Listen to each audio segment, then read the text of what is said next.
Good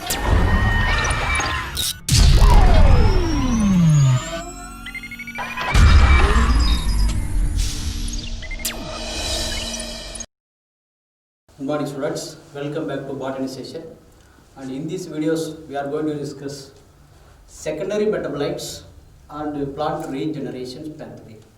In previous videos we discussed what are the steps that are involved in the plant culture, how to regenerate or induction of callus formations, from the callus how to be developed plantlets, everything we discussed in previous classes or previous videos. Now secondary metabolites, productions of secondary metabolites and regenerations of plant pathway. What is called secondary metabolites?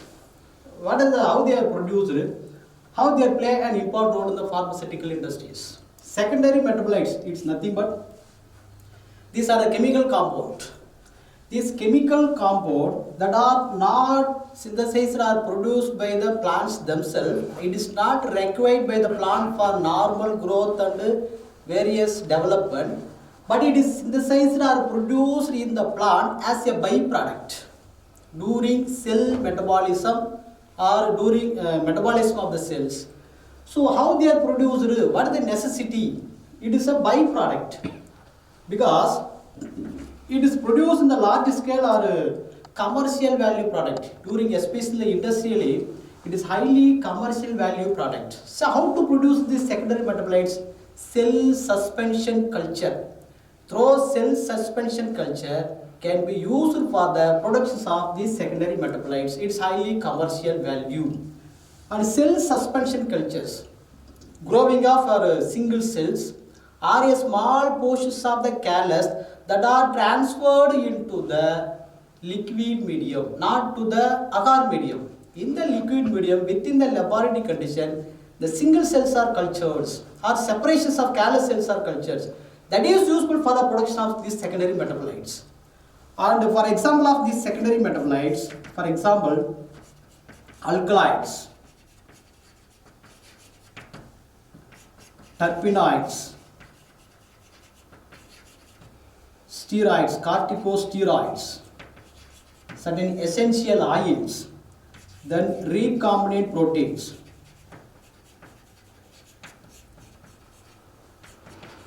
So these are the byproduct produced by the plants as during cell metabolisms.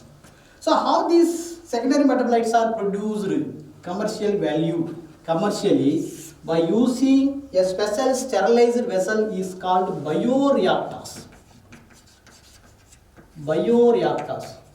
So the productions of secondary metabolites, it can be easily measured or scaled up, in the sense measured automatically by using a special sterilized vessel is called bioreactors. Certain strategies have been used for the production of secondary metabolites. What are the strategies? Biotransformation. It's nothing but the substrate which change the chemical substance from one chemical to the other chemical formations and immobilizations. And these are the certain strategies that have been used in the plant cell suspension culture, which make the suspension culture more efficient for the productions of secondary metabolites. Some of the example for industry produced secondary metabolites. One is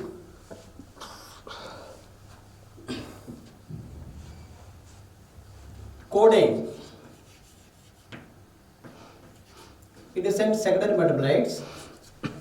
It is produced by the plant. These are called opium poppy or Papaver somnifera.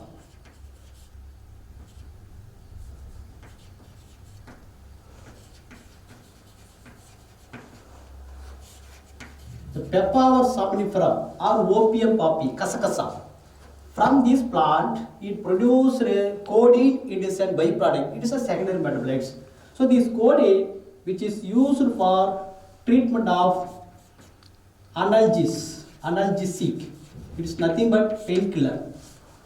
A strongest painkiller obtained from opium poppy or Papaver somnifera. It is a binomial name. It produces a secondary metabolites is called codeine. Then second one is digoxins.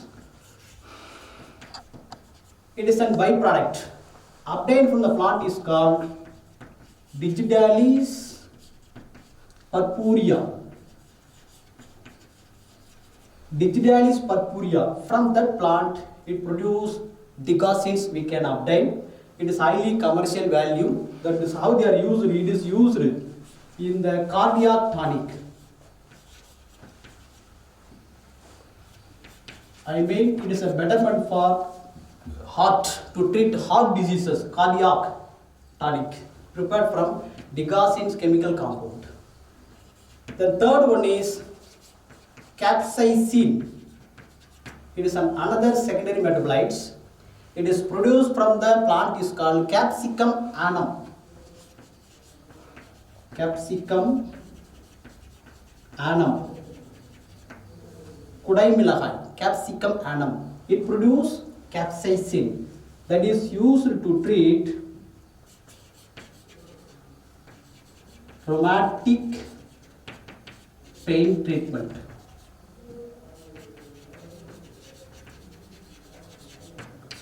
Rheumatism, swelling in the joint, is called rheumatic.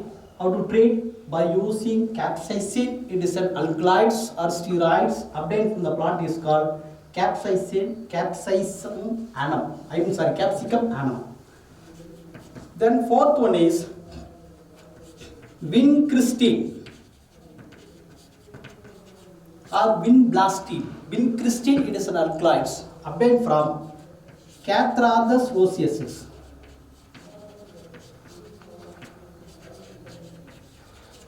Catharthus roseus, commonly called Nithya Kalyani. It belongs to the family Apocynaceae. It is a pyrated plant. It is pyrated or patented by certain multinational corporation due to the presence of biomolecule that possess anti-cancerous property. So we are the growers. Without any adequate compensation, it is patented by certain multinational corporations. These are called patent plants or pyrated plants. Catharthus roseus are also called Vinca rosea. Vinca rosea. We call Tamil Nithya Kalyani, pink color flower, belongs to the family Apocynaceae. So which is used to treat carcinogenic treatment. Carcinogenic. I mean anti-cancerogenic. Cancer. It possesses cancer treating substance. Anti-cancer cancer substance, that is called anti-carcinogenic substance. It's nothing but vincristine obtained from Catharthus roseus. The last one is quinine. Quinine. It is obtained from a bark of Cinchona. Cinchona officinalis or Cinchona calicea. Cinchona calicea. The bark of the plant that is used to produce quinine. It is an alkaloids or secondary metabolites. It is used to treat anti-malaria drug. So anti-malarial drug is nothing but quinine. It is obtained from Cinchona officinalis or Cinchona calicea. So these are the certain secondary metabolites are produced in a large number, highly commercial value, produced through a special sterilized vessel is called bioreactors or fermenter that are used. These are secondary metabolites. The next, regenerations of plants. Regeneration pathway. What do you mean by regenerations? Development of organized structures such as root, shoot or stem, or maybe somatic embryo. Somatic embryo from the callus cells or culturing cells. These are called regenerations. So we are cultured a single cells or a group of cells within the laboratory condition on the culture medium.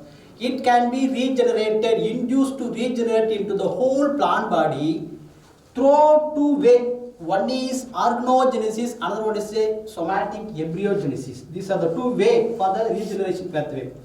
One is somatic embryogenesis, then another one is organogenesis. Somatic embryogenesis, the process of formation of somatic embryo from the callus cells or from the cultured cells within the laboratory condition is called somatic embryogenesis. Somatic embryo obtained from the somatic cells such as root, stem, leaf, not from the reproductive part. Only somatic cells are involved for the production of embryo. These are called somatic embryos. It may be occurs either maybe directly or indirectly. Directly or indirectly. And organogenesis, organ. What are the organ? New organ. I mean the morphological changes are occurs for the formation as a cell for the formation of root and shoot. Root or stem or shoot or appears. The process of formation of shoot or stem from the callus is called callogenesis. The process of formation of root from the callus is called organogenesis, as said by the process called organogenesis. So these are the two method for regeneration of pathway. We will discuss detail one by one. Next, plant regeneration pathway. What are the pathways that are existed or occurs to regeneration of plants? Let us better to understand. It is a explant. First we need a explant.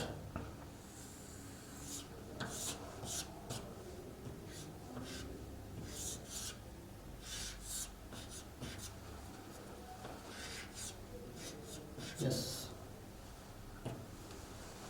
It is a explant. What are the plants that are used as explant? As I already said in previous classes, explant, the plant material or tissues isolated from the selected plant is called explant. That should be introduced into the culture mediums. Is called explant.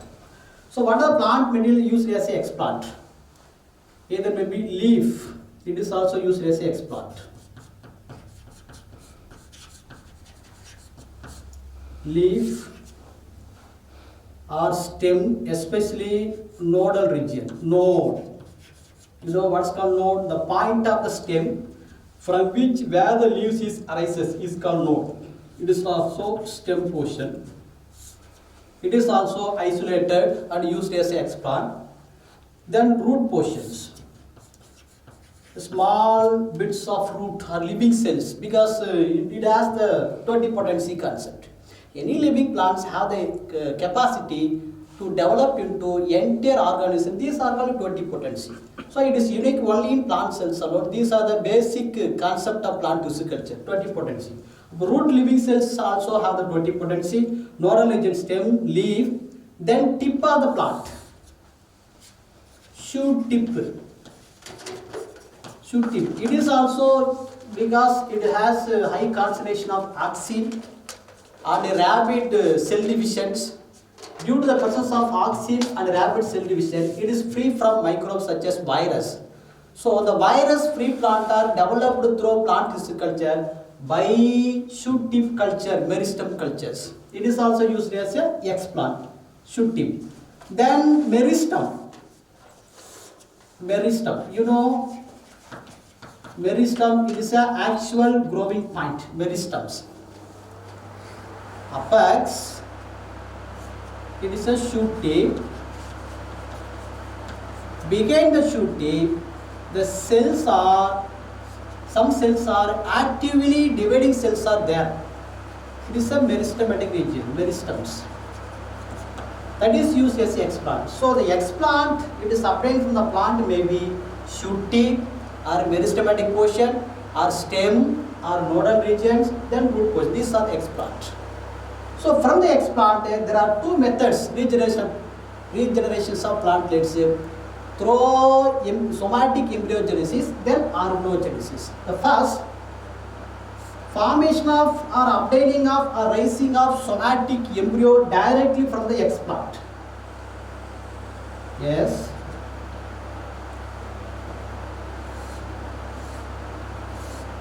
If the explant or root stems are introduced on the culture medium, it is regenerated to form embryos. Such embryos is called embryoids. Embryoids.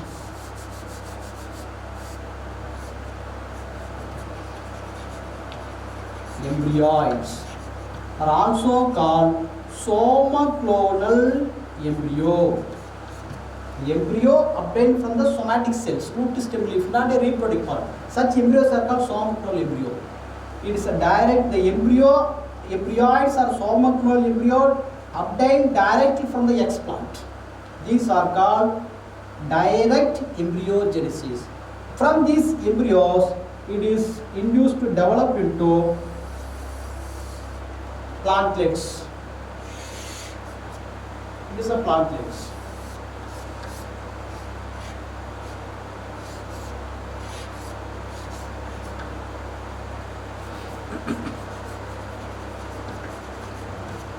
The plantlets next transfer into the hardening period. Hardening, in the sense, a gradual transfer of plantlets from within the laboratory condition to the natural environmental condition. They should tolerate the extreme or harsh environmental conditions. That's called hardening. Then from the hardening, finally transferred to the field. These plantlets are transferred to the field.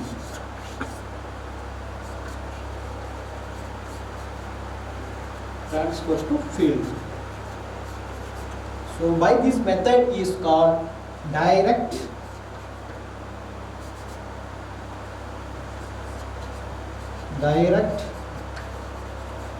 somatic embryogenesis.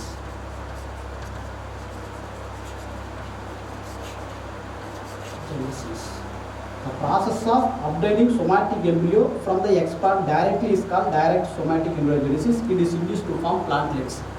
Then second, indirectly from the explant to develop callus cells. We know that it is a petri dish containing medium, liquid medium or nutrient medium. The explants are introduced such as root, stem, and leaf are introduced. It is induced to form callus. You know what is called callus?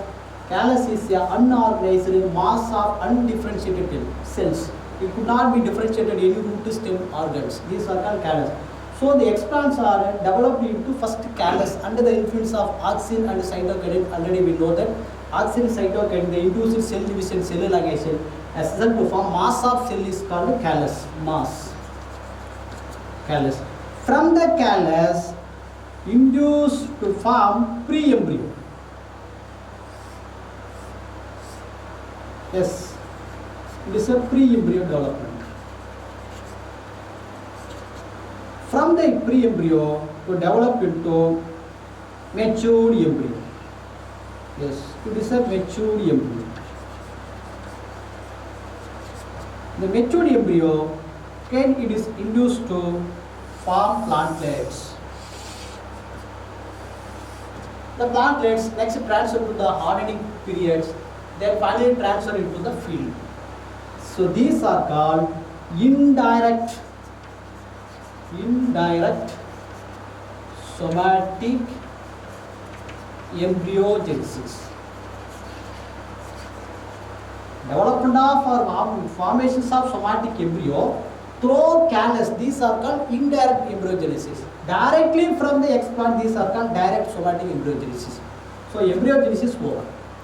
The next, organogenesis. What is called organogenesis? Formations of a morphological changes are takes place from the explant, such as formation of root and shoot under the influence of auxin and cytokinin. These are the two plant growth regulators are used in the plant tissue culture for the initiation of organogenesis. From the explant to develop organ formations. First induced to form shoot formations. And next induced to form root formation, rooting. As a cell to develop into plantlets, the plantlets are transferred to the hardening and transferred to the field. So these are called direct organogenesis. Direct organogenesis.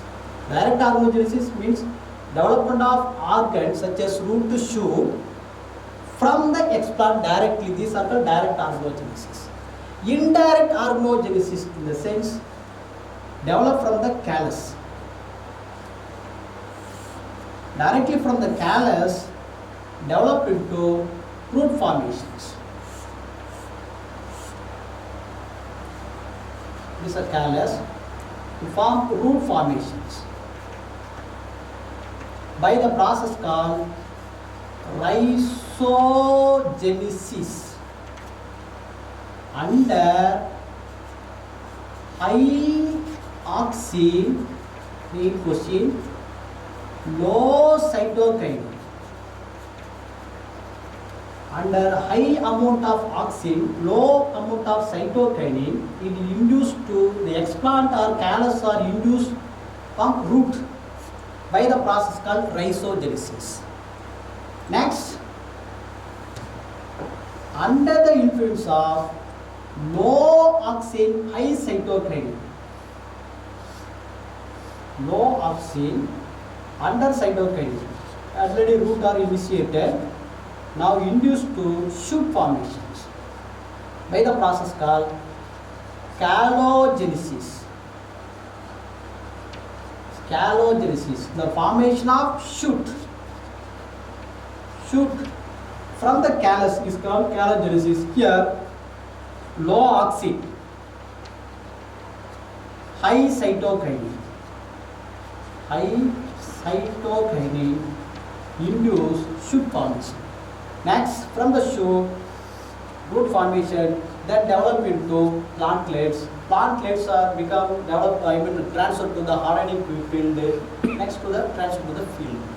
So these are called indirect organogenesis. So there are two ways. One is organogenesis and embryogenesis for the regeneration of plantlets from the explant or callus. So either may be directly and indirectly. So these are the way or method to regeneration of pathway. Next, what are the significance or application of this somatic embryogenesis? What are the uses of this somatic embryogenesis? How they are useful in the industrial field?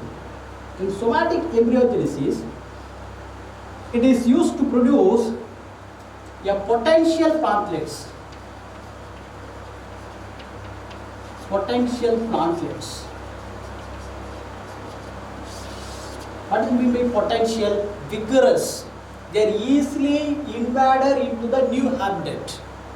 Even if they are cultured in the in vitro within the laboratory condition, they can easily tolerate the harsh environment. They easily adapted according to our local environmental condition. These are called potential plantlets are developed after the hardening periods.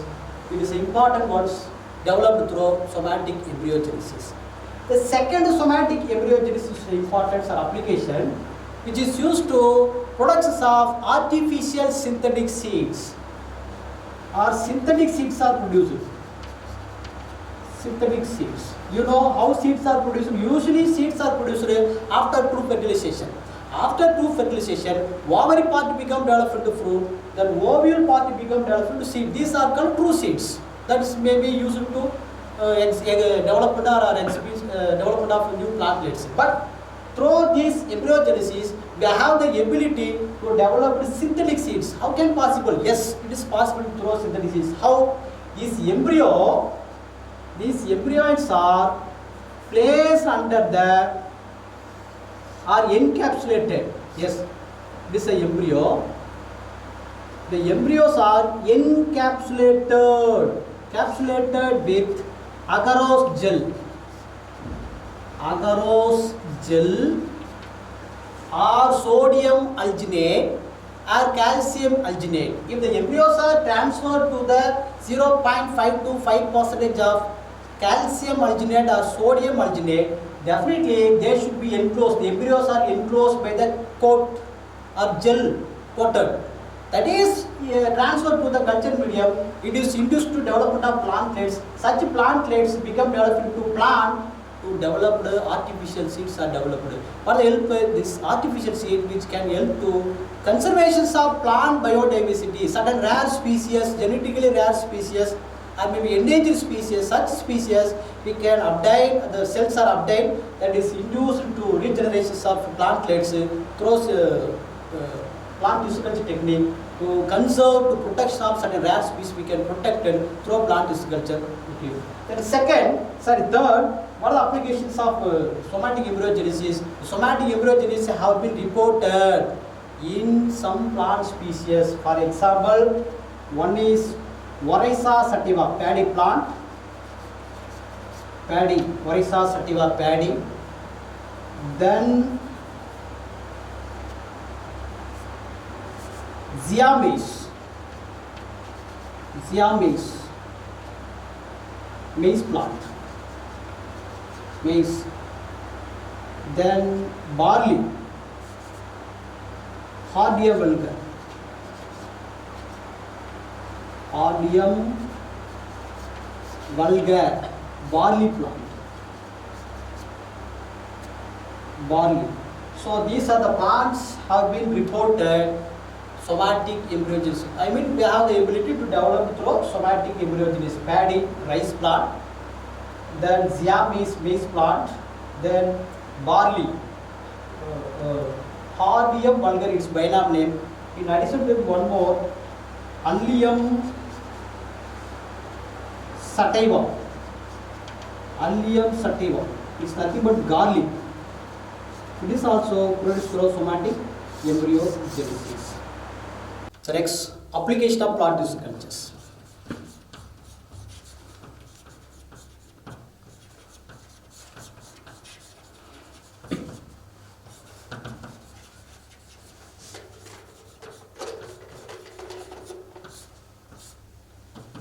So what are the application of plant tissue cultures? How these plant tissue cultures are useful in the industrial level for the production of plantlets? The first one is, it is improve the hybrid plant. Improve hybrid plant through somatic embryogenesis. Somatic embryogenesis, it is also called protoplasmic fusions. I mean, how to improve the hybrid plant? Hybrid usually, how the hybridization takes place? Transfer, it is normally by the conventional technique. Transfer of pollen grain from one plant to the another plant. As a result, fertilization takes place. They become developed into embryo become developed to another plant. These are called hybrid plants. But genetically, two different species, two different genome, it's not possible fused together through common technique or normal technique or conventional technique. It can be greatly compensated through protoplasmic fusion, or also called somatic embryogenesis. In previous class already we discussed. For example, it is a potato crossed with tomato. We also isolate the protoplasm. Protoplasm is cell without cell wall, but actually bound by the plasma membrane. It's not fused together easily because they are the two genetically different species, two different genome. But it is fused together. It made possible by using PEG, polyethylene glycol, or sodium nitrate, or in the presence of high voltage of electric current, DC volt. Positive and negative charge. If you are applying the positive and negative charge, automatically they are fused together. By only cytoplasm are fused together without a nucleus. Only cytoplasm of the cells are fused by the process called cybride.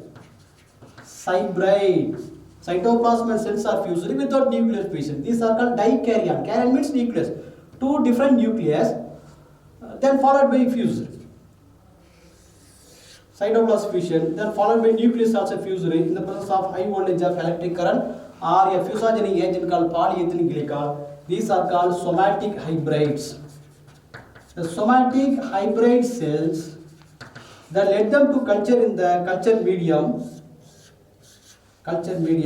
they induced to form callus formation. The callus become induced to regeneration of plantlets. So such plant are called pomato. Pomato. Pomato is obtained from crossing between the potato and tomato. It is possible, yes. The underground part we obtain potato. Then aerial parts we obtain tomato. So it is only for somatic embryogenesis. It is the first application of plant tissue culture. The second application of plant tissue cultures, it is induced to form syn seeds are also called synthetic seeds. I mean the somatic embryogenesis can be encapsulated. Somatic embryo are encapsulated.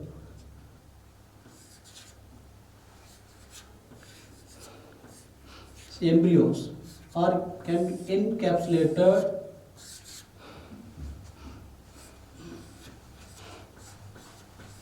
with 0.5 to 5% calcium alginate or agarose gel. Agarose gel or sodium alginated that capsulated, it is induced to form plantlets. Such encapsulated seeds are also called syn seeds. Syn seeds nothing but synthetic seeds produced through somatic embryogenesis. It's a technique of plant tissue cultures. Now the syn seeds are synthetic seeds which help in the conservation of biodiversity. Already I point out certain rare species or endangered species or extinct species. We can update the cells from any one of the living part. We have the ability to produce artificial and synthetic seeds are produced. That is used to conserve the plant biodiversity. The third one is production of disease resistant plant. Disease resistant plants are produced through meristem and shoot tip cultures.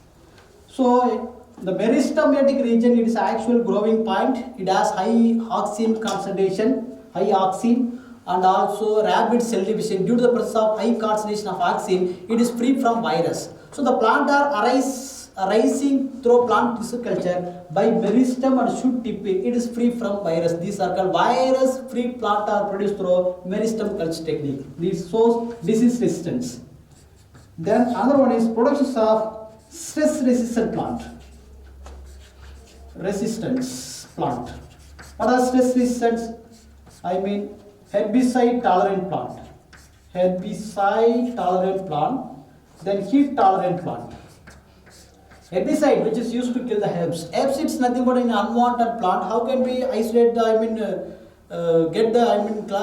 remove the unwanted plant from the crop field by application of certain herbicide. Herbicide in the sense side to kill the herbs, unwanted plant. If you are applying the herbicide, it not only kill the unwanted plant, it greatly affects the certain crop plants also. So we have to improve the resistance. I mean stress resistant to the crop plant. Against they should tolerate the herbicide also. They should tolerate the against of heat also. Such plant are called stress resistant plant. It can be possible to develop through plant tissue cultures. The next one is micro propagation technique. Micro propagations. What is called micro propagation? Production of large number of plantlets. They are highly genetically homogeneity. I mean genetically uniform population, identical copies through plant tissue culture. These are called micro propagation. The micro propagation through this technique we obtain the large number of plantlets, genetically uniform populates. If for example 1000 plantlets, we have the ability to develop 1000 plantlets from the single callus. So all these 1000 plants are so identical, genetically uniform population without altering any shape, size, both morphologically, genotypically, it is the same. Such technique are called micropropagation technique. So the micropropagation technique which is used to obtaining large number of plantlets, both crop plant as well as tree species also. The tree species which is used in the forestry, within a short period of time throughout the years. Foresting, for the plantation of tree in the forestry, we need 1000 or 2000 plant or 10,000 plant. All these 10,000 plants are genetically identical copies. How can be possible to produce it? Through a micro propagation technique. It is one of the technique of plant tissue cultures. The next another one is secondary metabolites. Secondary metabolites. The secondary metabolites, it is highly commercial product which is used in the pharmaceutical industries. Pharmaceutical industries to produce a cosmetic compound and industrial food productions. Secondary metabolites are produced through cell suspension culture alone. It is one of the technique of plant tissue culture. Through cell suspension culture to produce secondary metabolites is played important role in the pharmaceutical for the products of drug. Just now I point out, for example, codeine, vincristine, vinblastines, and these are the secondary metabolites or digoxins produced through a plant. Cosmetic compound, cosmetic compounds also produced through secondary metabolites, and industrial food also produced through secondary metabolites. These are the application of plant tissue cultures. The next, micro propagation technique for banana. We know that micro propagation, productions of large number of plantlets, I mean to maintain a high standard level of homogeneity. The word homogeneity is nothing but uniform population, identical copies. How can possible to produce identical copies through micropropagation techniques? Have been reported strawberry, potato plant, strawberry, banana. These are highly commercial value plants. These commercial value plants are to maintain the high standard level of homogeneity in the industry level. It can be possible to produce through plant tissue culture. So now we are going to discuss one, for example, banana. How banana, what are the procedure, what are the steps that are involved in the banana, productions of banana in the laboratory condition. This is called micropropagation protocol for banana. The first steps, everything that takes place within the in vitro, in the sense within the laboratory condition. For example, Musa species. Its binomial name is Musa paradisiaca. First steps, we update the sucker. Sucker surface should be sterilized. We need explant, which is a explant update from where? Shoot tip. Where is the shoot tip? Stem portion. Where is the actual stem portion? Banana, underground stem. These are called sucker. It is the underground stem. Underground stem portion, sucker. The sucker have to isolate it. That should be surface sterilized by using 0.1% of NaOCl. It's nothing but sodium hypochlorite for 30 minutes. I mean, the sucker is updied. This is a banana plant.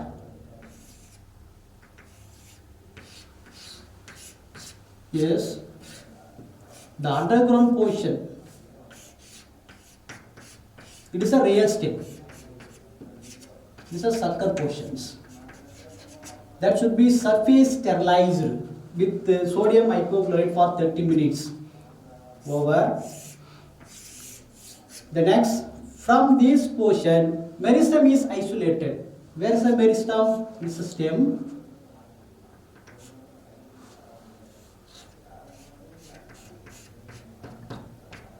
Yes, apical portion. It is a meristem. The meristem is isolated from the shoot tip of the underground stem.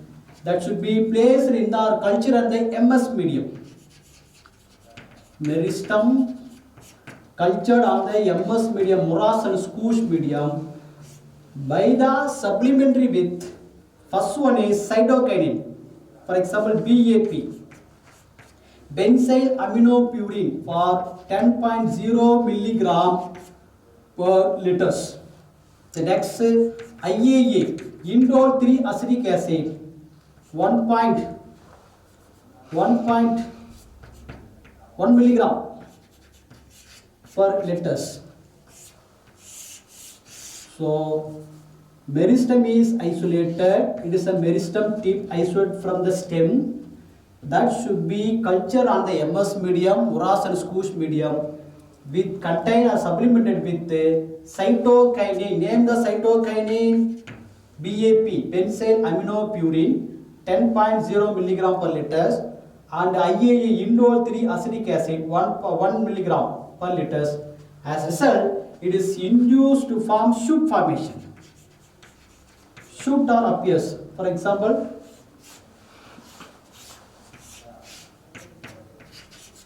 the mouth of the cortical fossa are closed with the cotton plug. It is a medium contain.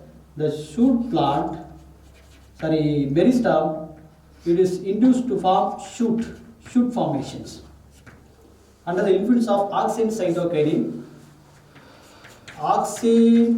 low concentration of auxin, high concentration of cytokinin, it is induced to shoot. The shoot are obtained within 160 days. We obtain shoot. Next, induced to form root formation. How to induce root formation? Kinetin, cytokinin. Next, transfer. These are transferred to induce to root formation by the application of kinetin. It is a cytokinin 2.0 milligram per liter.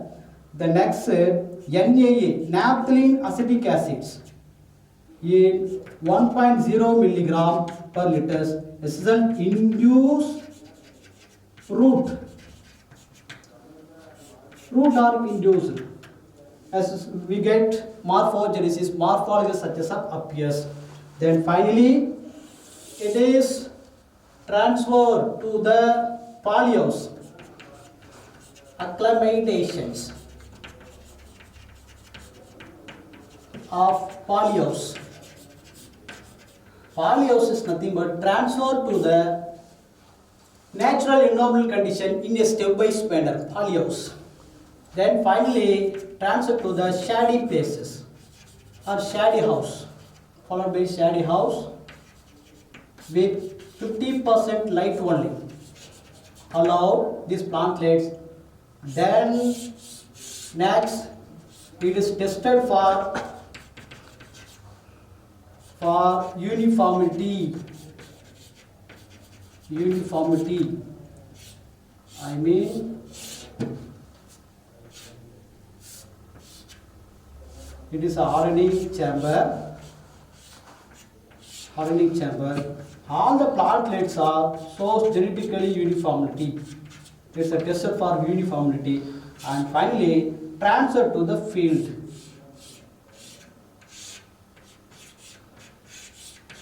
These are different plantlets. It is a banana. This banana to produce synthetic seeds. Seedless. Seedless banana can be produced through plant tissue culture. These are the protocol that are steps that are involved in the production of banana through plant tissue culture. Thank you.